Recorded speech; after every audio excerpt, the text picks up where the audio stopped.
বিশিষ্ট ৰিকভাৰিং এডিক্টৰ লগতে কিছু ব্যক্তিৰ বহুত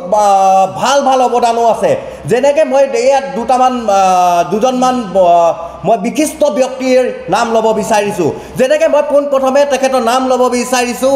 চৰ্দাৰ ৰাবিউল ইছলাম ডাঙৰীয়া তেখেতে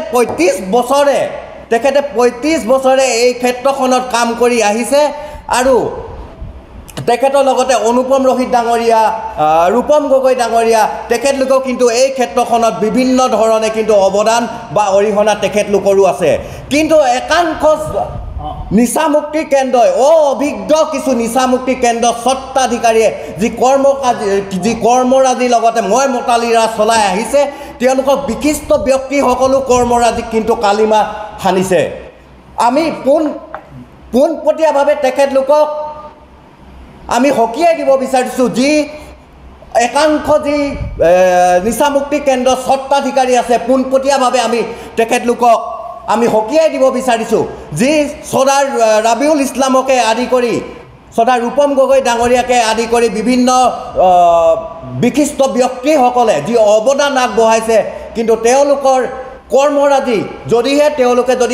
তেওঁলোকৰ দৰে যদি কৰ্মৰাজি কৰিব নোৱাৰিলেও কিন্তু তেখেতলোকৰ যি কৰ্মৰাজি সেই কৰ্মৰাজি কিন্তু আপোনালোকে কালিমা নাসানিব অন্যথা কিন্তু পৰিস্থিতি ভয়ংকৰ হ'ব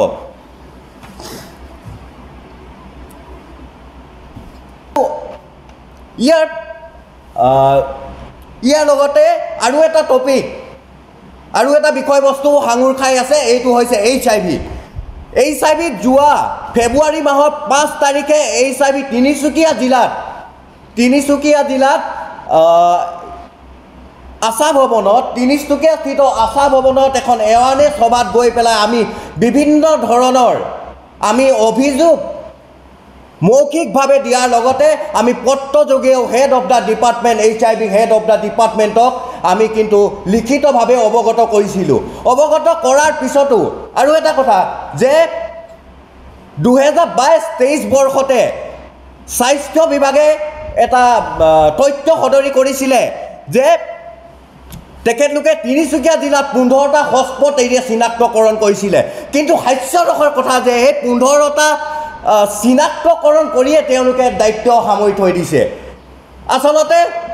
তেওঁলোকে কি কৰিব লাগিছিলে প্ৰথম পৰ্যায়ত তেওঁলোকে চিনাক্তকৰণ কৰিলে অতিকৈ ভাল কথা অতিকৈ সুখৰ খবৰ কিন্তু কথা হৈ গ'ল কি 15টা হটস্পট জোনত গৈ পেলাই সিহঁতে স্কেনিঙৰ ব্যৱস্থা কৰিলে নে এয়াৰনেছৰ ব্যৱস্থা কৰিলে হয়তো পাছৰ পৰা 7টা মাত্ৰ হটস্পট এৰিয়াত তেওঁলোকে স্কেনিঙৰ বা টেষ্টৰ এয়াৰনেছৰ সুবিধা তেওঁলোকে কৰি দিলে কিন্তু 8টা আজি পৰ্যন্ত ৰৈ গ'ল এতিয়া কথাটো হৈ গ'ল কি আমি HIV স্বাস্থ্য বিভাগে সদৰি কৰিছে যে অসমৰ বিভিন্ন গাঁৱে ভূঞে চহৰে নগৰে HIV ব্যাপক হাৰত বৃদ্ধি পাইছে HIV পজিটিভৰ সংখ্যা আৰু স্বাস্থ্য বিভাগে লগতে এইটো সদৰি কৰিছে যে তাৰে 50% ড্ৰাগছ ইউজাৰ 50% হৈছে ড্ৰাগছ ব্যৱহাৰকাৰী কথা হৈ গ'ল কি ৰিহেবত আচলতে কিমানখিনি আহি পেলাই আচলতে যিমানখিনি ৰিহেবিলিটেশ্যন বা নিচামুক্তি কেন্দ্ৰলৈহে আহে সেই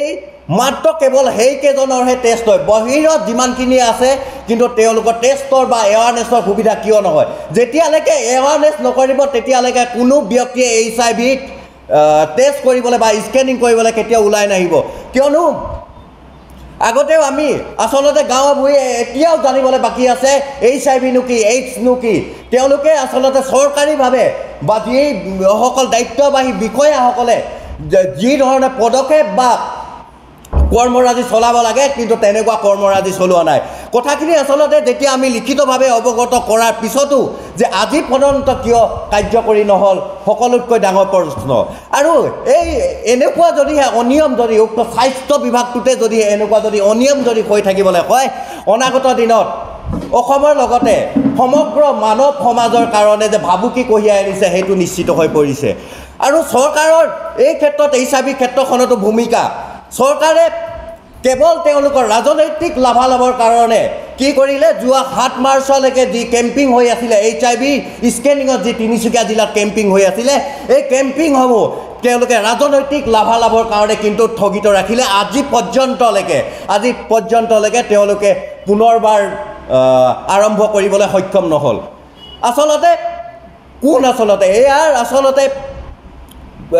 কাৰ ভুলৰ বাবে আমি জনসাধাৰণ আচলতে আমি ভুগিবলগীয়া হৈছে সবতকৈ ডাঙৰ প্ৰশ্ন হৈছে কাৰ ভুলৰ বাবে কিয়নো এই উক্ত বিষয়সমূহ ইমান এটা গুৰুত্বপূৰ্ণ ইমান চিন্তাৰ বিষয়সমূহ কিয় চৰকাৰ তথা বিভাগীয় কৰ্তৃপক্ষই কিয় গুৰুত্ব সহকাৰে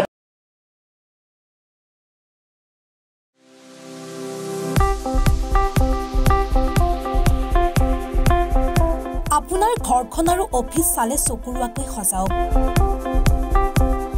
আজি আহক সকলো ধৰণৰ অত্যাধুনিক ফাৰ্নিচাৰৰ বাবে সিটি ফাৰ্নিচাৰ 6 মাইল গুৱাহাটী আমাৰ ঠিকনা 6 মাইল পাঞ্জাবাৰী ৰোড পুৰবিতাৰীৰ সন্মুখত গুৱাহাটী আমাৰ যোগাযোগ নম্বৰ 9435013969